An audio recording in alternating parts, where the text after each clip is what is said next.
We've had a lot of wild debacles over the years. The Vin Diesel jungle adventure, we did it and we were the first people to do it on a large scale. So we're wandering around with machetes, as one does, finding a group of people that you can just go all in with and support each other. The stunt team that did the Avengers, it's been really fortunate to have sort of this dream job become a reality. At our hearts, we're still ski bums. 1, 2, 3, 4. He's no one, she's no one, we're no one. Welcome to Co-Pro Podcast, powered by Nemo Design, where we interview interesting people in the creative industry. I'm Jennifer Shrowski. I'm a creative director here at Nemo, and I'm here with Michael Brown, co-founder of Sweetgrass Productions. Michael, tell us a little bit about Sweetgrass.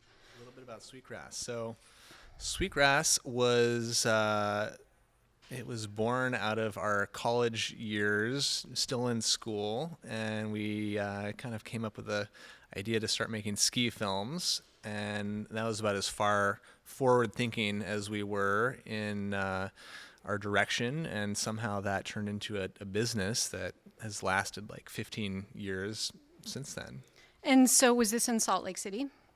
This was, at the time, it was Colorado Springs and Bozeman. That's where we started out with 4 members, and so we were all in those schools there, Colorado College and MSU. And the first project was someone's senior project. It was called Hand Cut. And at that time, sort of the landscape of ski films and snowboard films, I think, was really kind of adrenaline focused and all about going big and kind of crazy soundtracks. And we entered from a different tangent, which was all touring and more of like an indie kind of folk vibe and kind of more about the emotion and story.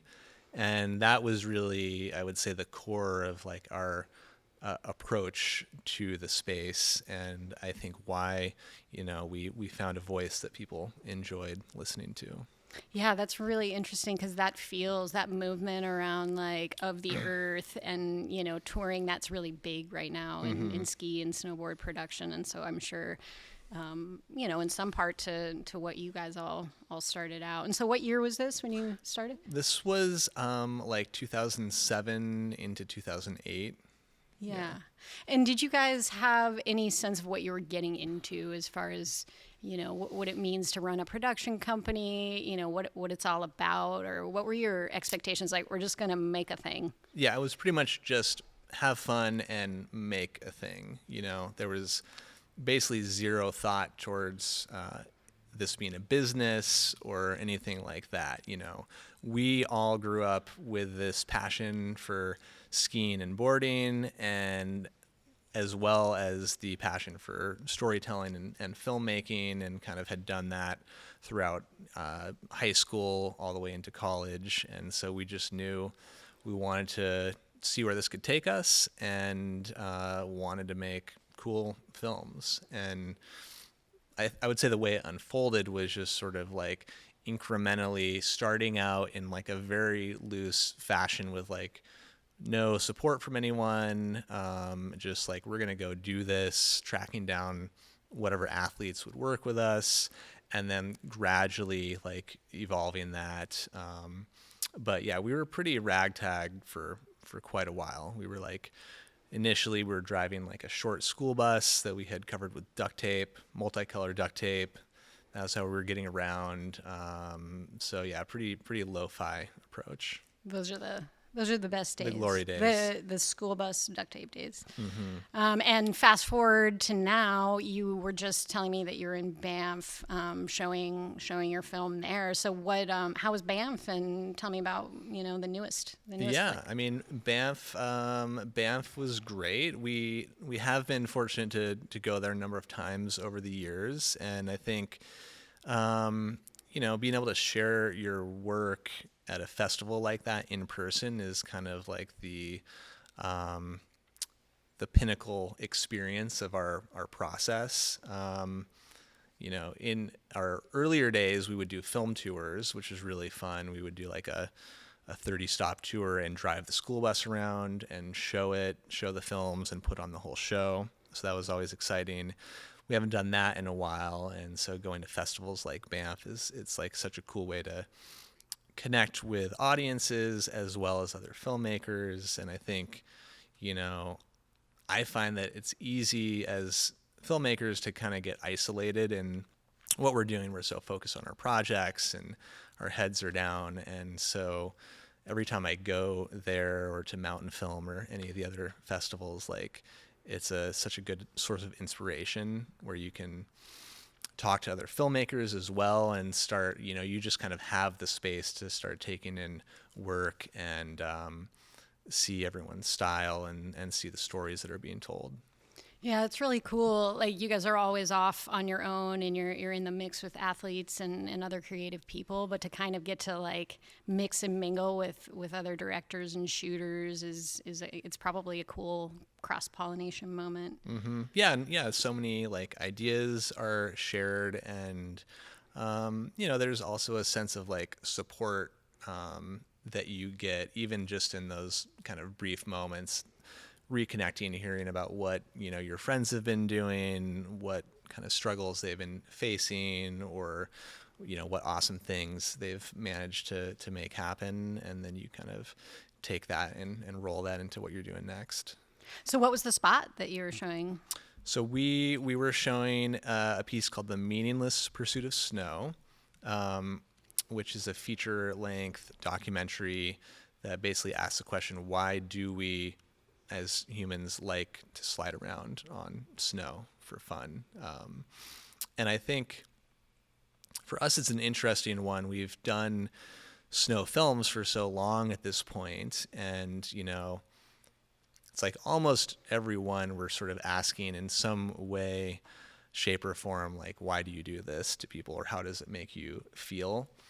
And I think on this project, we wanted to like look at that from a different angle and take a step back from this sort of like existential lens, which might be a testament to like where we are at this point in career, having like carried backpacks up the mountains for like a decade. And what am I doing? We're still here. We're still touring up with a backpack. We're still sliding down. And we really wanted to also look at that from like a cross section of different people's experience and see if there was like any kind of common threads or what was different, and show the different sides of it, from the elation and the fun to like the consequences that can happen and kind of the more serious side.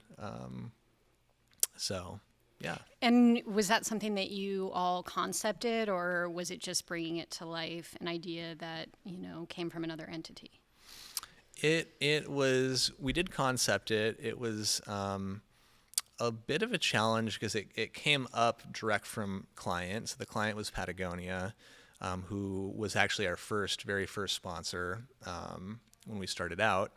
But they, fortunately at this point in our careers, we've grown to where instead of having to sneak into the outdoor retail show and then like, I've been there. Yeah, tell people who we are and give them our cards, we have like a bit of a name. And so, sometimes these projects come onto our desk and we get to kind of take it and run with it. So that was the case with this one, which was great. However, it started without much framework in place. It was originally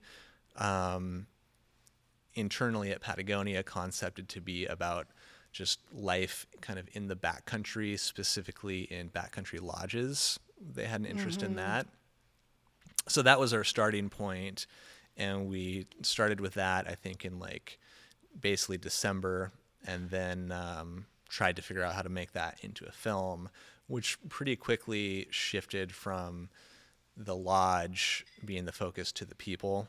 Yeah. And so it just kind of, we're like, well, this is really what's important about that. And then we said, well, doesn't necessarily have to be lodges. Like, let's maybe just focus on the people with the best stories. So, I would say that's a pretty common theme in these films like this, where there is always going to be an evolution from, you don't always know all the pieces at the start. Yeah. This one was a little bit extra challenging in the time frame was a lot faster and more condensed. And I mean, another change that we've had as a company and people from the earlier days is like we now have also lives beyond just doing this, and that was such a distinction. Oh, you have a life outside of work? It turns Oh, out, interesting. yeah. I mean, me not so much, but you know, when we were younger, it was like the sole purpose is making the film, and we're not really, you know, there's no day rate, there's no like we're getting enough money to survive and do it, and everything is going into it. And, you know, now we have like my business partners have kids, and we have other jobs and other things going on. So it was an interesting challenge and kind of balancing act to figure out how can we strive to make the same level of depth and quality in a film while also balancing other things in life. Yeah, so Sweetgrass has 6 employees. We actually have no employees technically. We at our hearts we're still ski bums, I would Yeah. say, and so we've kind of held off on that type of overhead. Yeah. So no employees, 3 partners, but we do a lot of subcontracting. Right. That's kind of our strategy to be super flexible. So on that film, I think we had like 40 different subs, and we shot in Europe and Japan and Canada and the States. So a lot of expanding and contracting depending on what's happening. It is such a white rhino career goal to be, you know, doing something in production or in the creative world, and have work-life balance and be able to like support a family or a life outside of work, but still like, you know, be able to like execute on your passion. So I think that's pretty inspiring that you guys are kind of out there probably on the daily finding that balance. Yeah, I mean it's interesting. I think that this film was like, it did hold up like a mirror a little bit to us, and like where are we all in life, and what are we capable of, and you know it's hard to find those like really genuine kernels of inspiration when you know there's all these other factors that are kind of pushing against you. And I mean, I think I feel in the end pretty happy with how it worked. And I would say that a big thing that comes up is once you get out there and you have the camera and you're in the place and you're doing it, I find that the inspiration comes.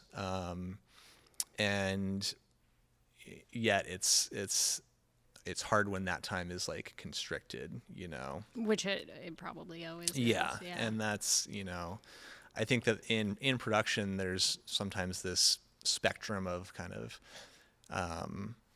time, like a scope of time, or contracting that and then having like more resources in a smaller time.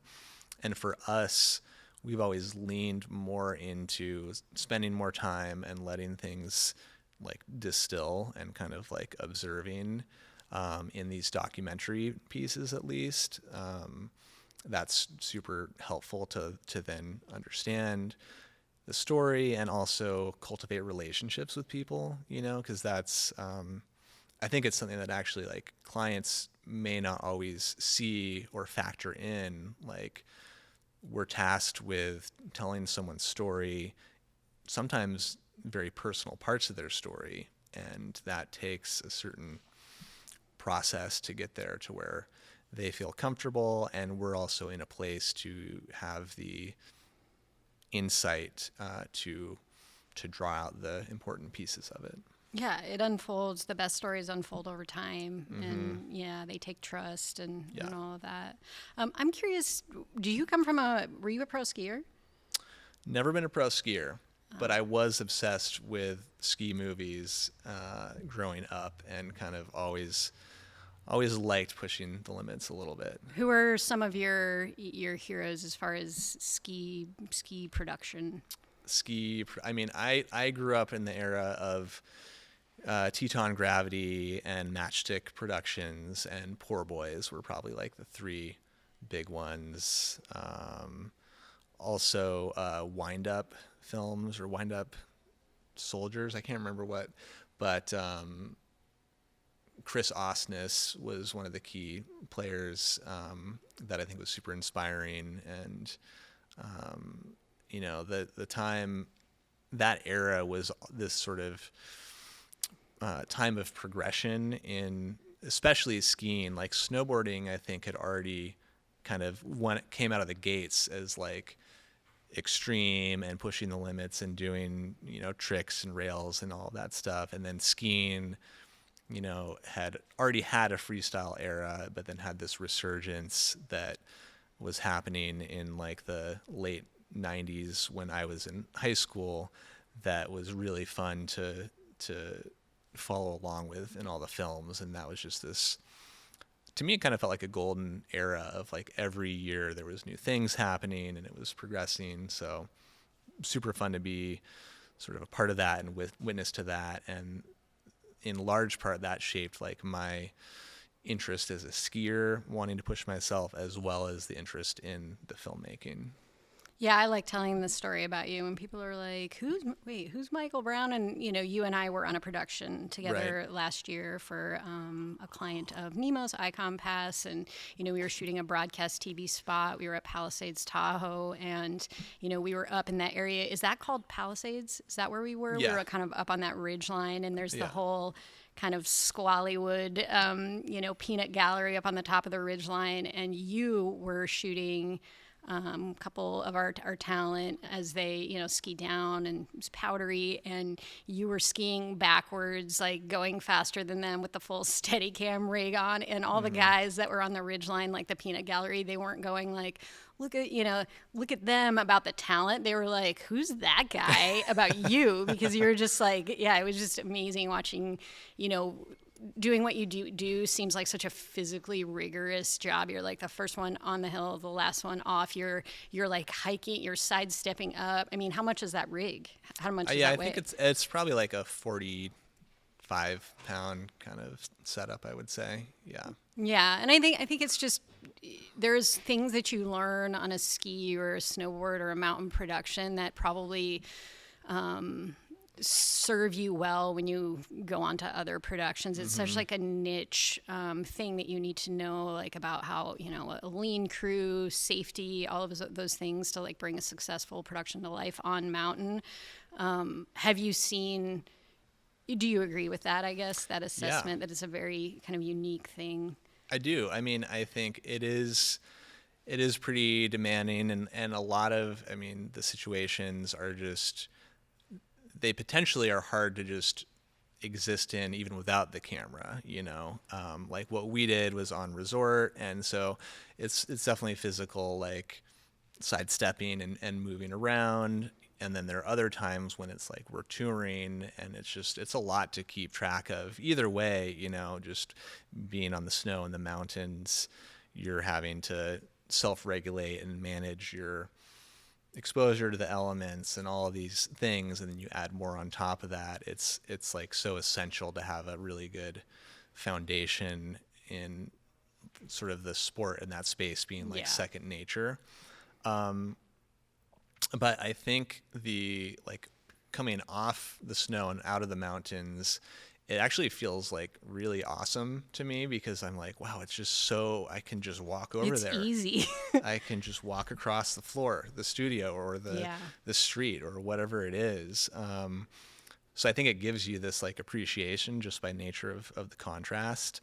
But also those elements of working with a small crew and being really multifaceted. And I think being able to see what can you draw out of a scene with limited resources, and having experimented with that and had really good success, I think it allows me to be just quite efficient when, even if there are more resources, like sometimes the resources don't always contribute to the shot getting nailed. Like there's these other factors of, especially anything outdoors, like capitalizing on the light or capitalizing on maybe like if we're doing anything that's like doc style, like whatever the people are doing in that moment, like if they're kids or they've come up with something, and being ready to kind of adapt to what's happening, because that's so much of what happens in the outdoors is we're adapting. Like in the spot that we shot, there was sort of some ideas and plans in place, but then of course like it was raining, and then it luckily cleared up, and then we had to go find like, okay, where at this moment what's going to be good, Where's the light? and for some of those like ski shots, it's like despite the size of all the crew, everyone that is super helpful to orchestrating and getting it all there, like with cameras being so good these days, it's like if we can get the camera right there in the place that it needs to be at the right time with the right light, like your shot's kind of done for you. So Yeah, totally. Yeah. When we were at lunch earlier, you were sharing a story about consulting on a Vin Diesel production, and I'm always curious. I love asking people in your position, like what's the craziest thing that's happened on a production, or what happened when something went wrong, because I feel like there's always you're on an adventure, and that sounded like an adventure. So tell us that story. About the Vin Diesel jungle adventure. Yeah, that was probably, we've had a lot of wild debacles over the years in crazy places. But this one, we were hired by some producers that were making this Vin Diesel film, the third installment of their XXX series, which is essentially like an extreme sports kind of James Bond bad boy played by Vin Diesel. And for this one, they wanted to adapt a concept that we had done in one of our films called Valhalla, where there was a scene of skiing with no snow.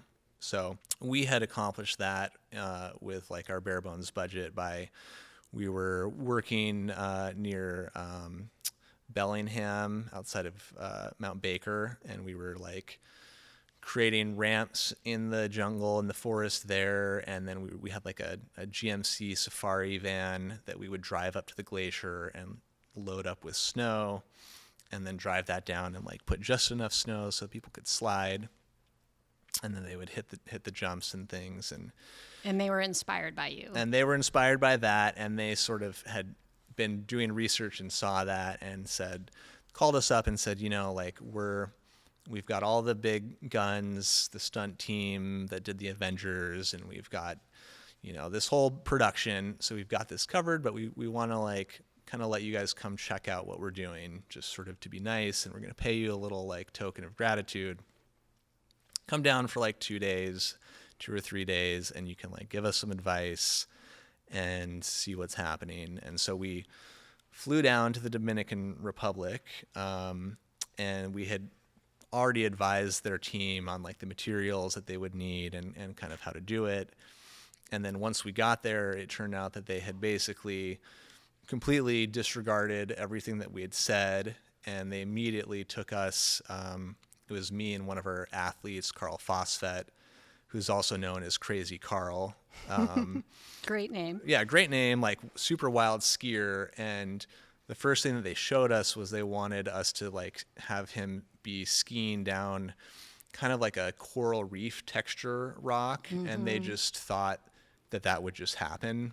Like they thought that, oh yeah, Send him down. This obviously will work. And so Carl, Crazy Carl, is like, he's like, this is like not safe. Like, Yeah. I'm the I'm crazy good. guy, and this is not okay.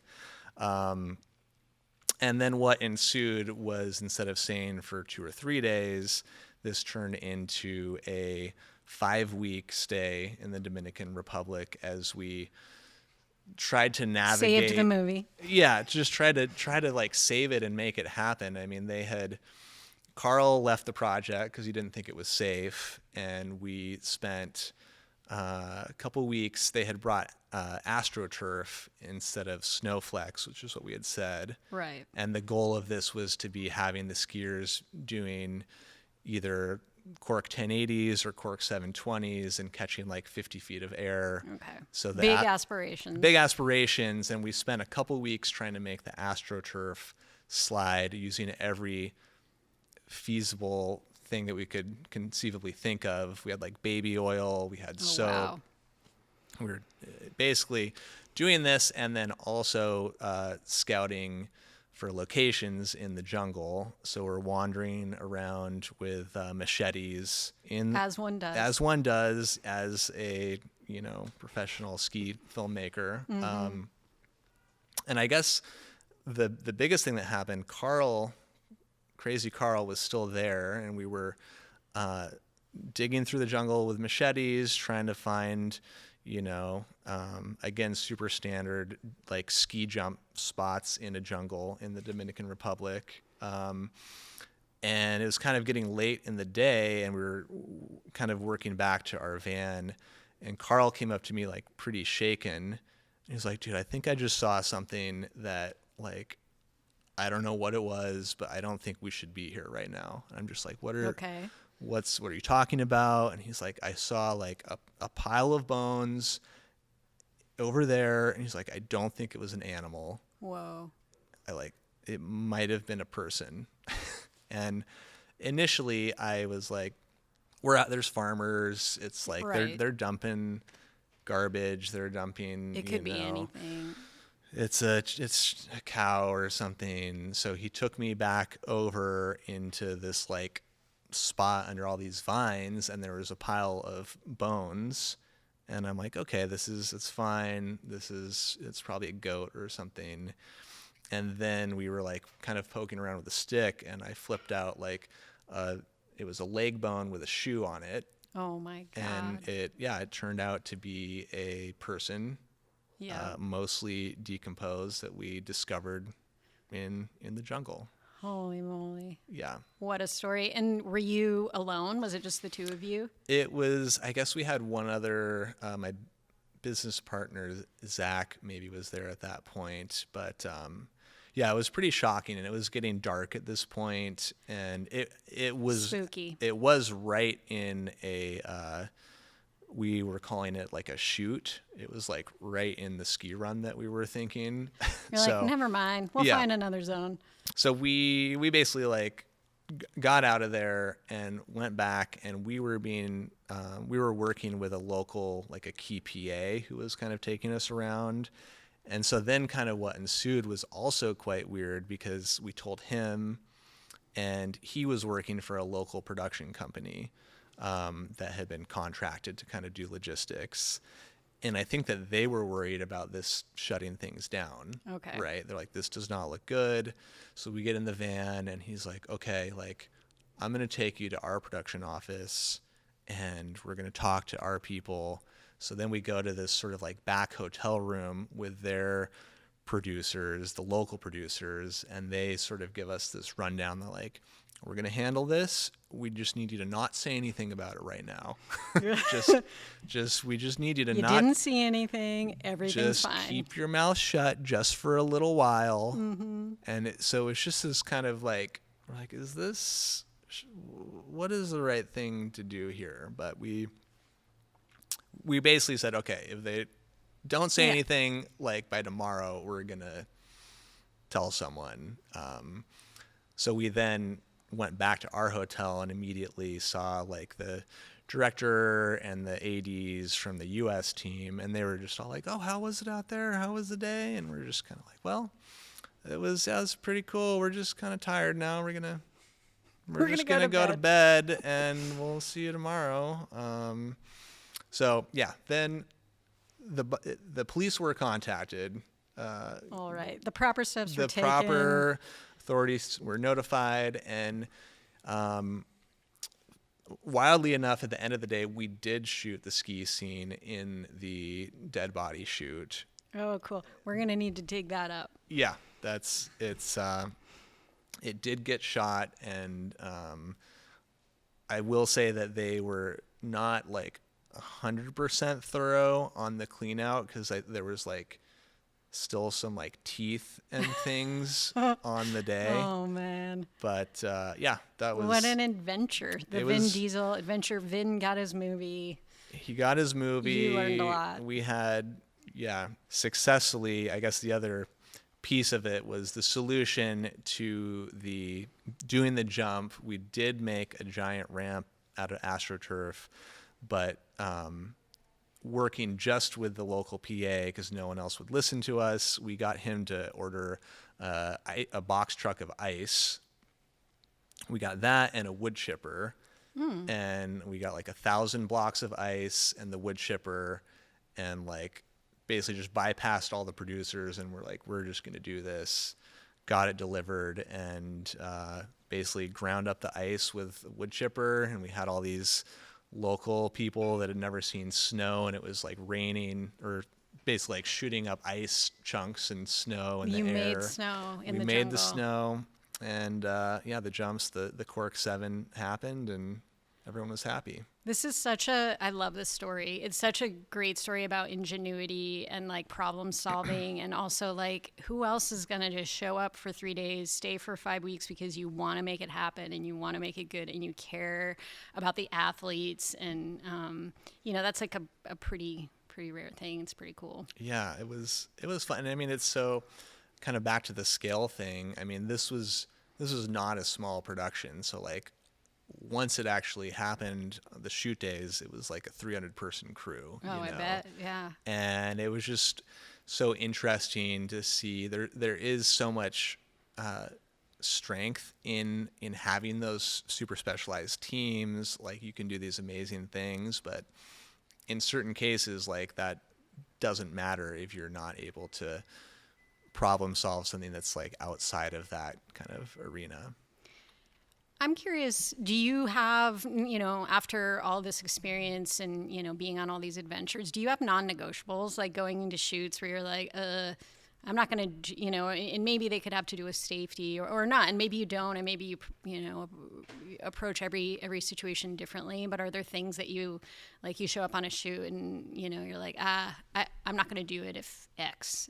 I don't know that there's any sort of specific repeatable code, I mean, there's so much flexibility that has to happen like on the day-to-day.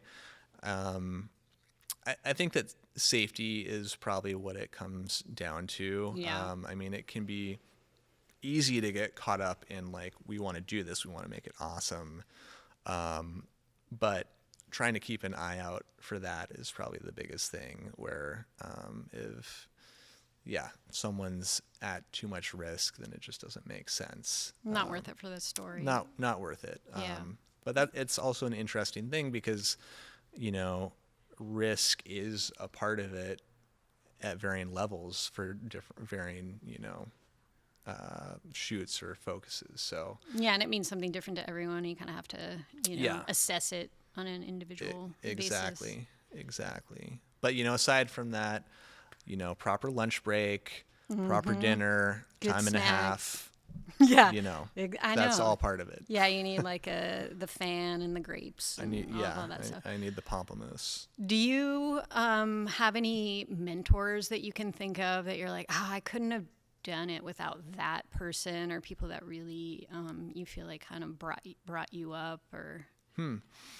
I mean, I would say that there are a few people, but I think really the biggest thing was those sort of early years of creating our company. I think we all were just very supportive of each other.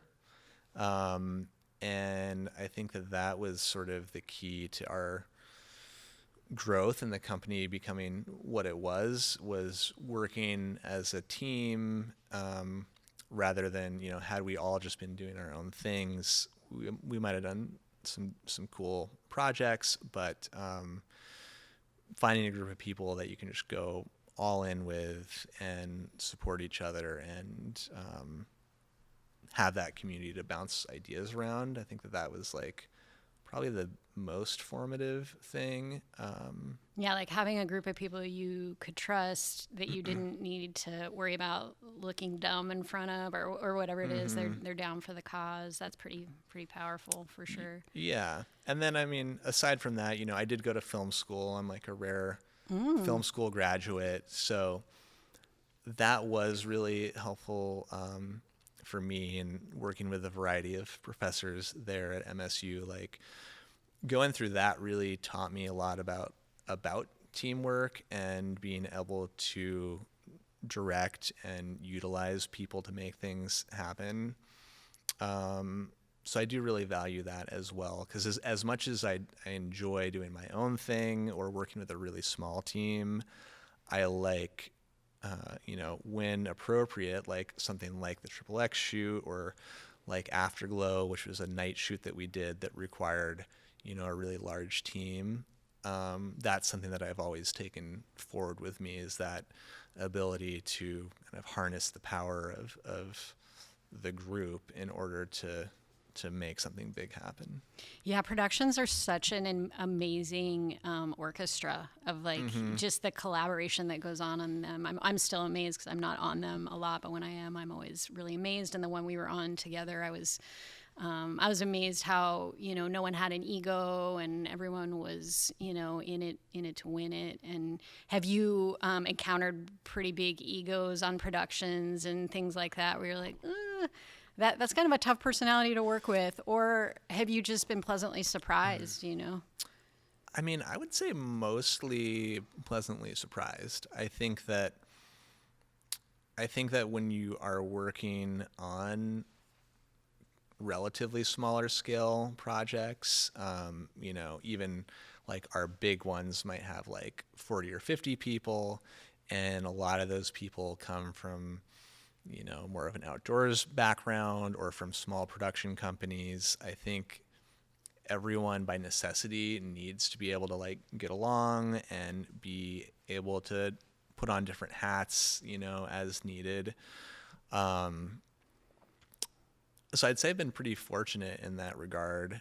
I would call out the biggest exception to that was the XXX production, and it was kind of this interesting. I mean, I think it actually may have been a bit of an exception even for that type of shoot. I think it was like exceptionally destabilized. Like it felt like the crew there was like about to be a mutiny, and like all the department heads were like screaming at each other. So it was kind of like a bit of a mess.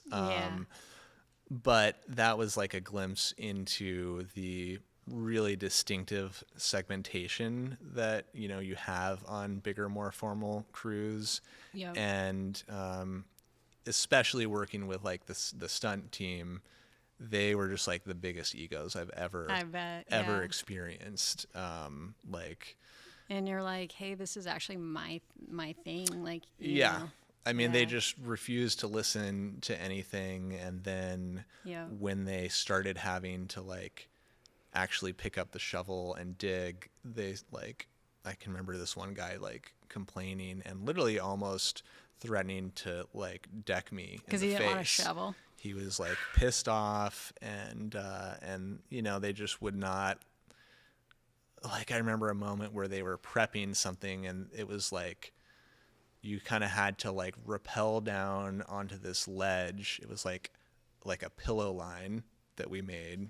So it was like, and it was using cables, like a cable system that would lower the skier off this kind of bouncy drop, but really hard to get into that middle section. And this guy from the stunt team was down there, and I was up top, and it's like, can you, put some like ferns and some things in there to like make it softer? And he just was like, well, that's the greens department. I don't touch that. I was like, oh, okay, great. Well, we're shooting tomorrow, so we'll track down a greens person that doesn't know how to rappel and lower them off a cliff face. Sounds like a great plan. Because you don't want to touch the ferns. Right. So yeah, ferns, man. The world's changed a lot. When I think of, when you started to now, it's changed a lot. What's different in your, what have you learned, and what do you believe that's different now that you didn't know back then? Yeah, that's a good question. I think there has been so much progression in the creation of media that I think it's there's now such a proliferation of content that's being created and that's available, which I think is really exciting in a lot of ways. And I mean, in large part, I think it's due to the acceleration of distribution, where everything can be, seen by everyone really quickly, as well as the accessibility to the equipment to create. And I mean, that specifically is, I think, really awesome, because now it's like this very open, like democratically accessible medium, whereas I sort of entered it at the beginning of that transition, and prior to that it was like such a process to basically shoot on film if you wanted to make something good, right? And so I sort of entered at this crossover into digital, and have seen that transform everything, and also have seen it shift from the beginnings of social media, where we could release something that was really cool and get like 5 million organic views on it just popping off, to now that's like no longer really possible. So there's kind of these good and bad, or maybe I would just say like different sides of the coin with where we're at now. When you say it's no longer possible, is that because of how the algorithms work? I think or because of how much other stuff there is out there? All of these. I think it's both. Yeah, I think it's both algorithms and how many things are out there.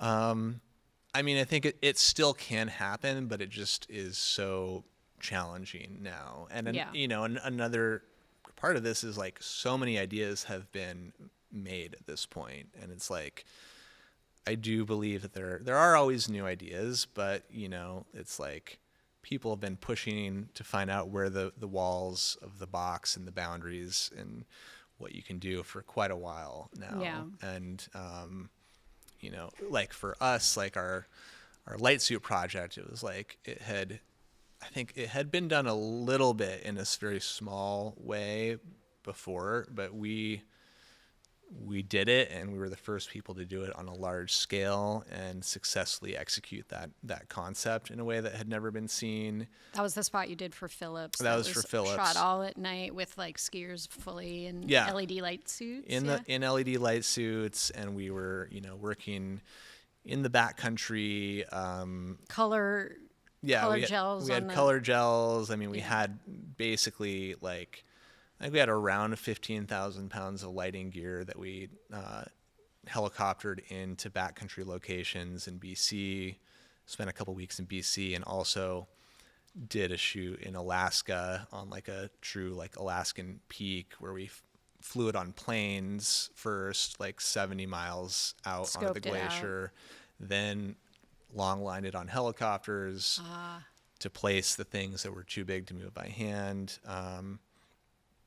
So, but yeah, I guess the point of that is like, at that point, like that was this completely unseen thing. And now those ideas, I think, are fewer and fewer when it comes to like the concept. So yeah, I guess it's just different in that way. What do you want to be when you grow up? What do I want to be? I do think about it a lot, like as I've gone through this process of being a filmmaker, which, as I said at the start, like we didn't come into this with this idea of it's a business or a job, really. I mean, I think it probably took 5 or 6 years before of me doing it and thinking, this is just fun. Like, we've got an opportunity to go to the next international location and spend time there, so of course I'm going to do it, but it's not really a job.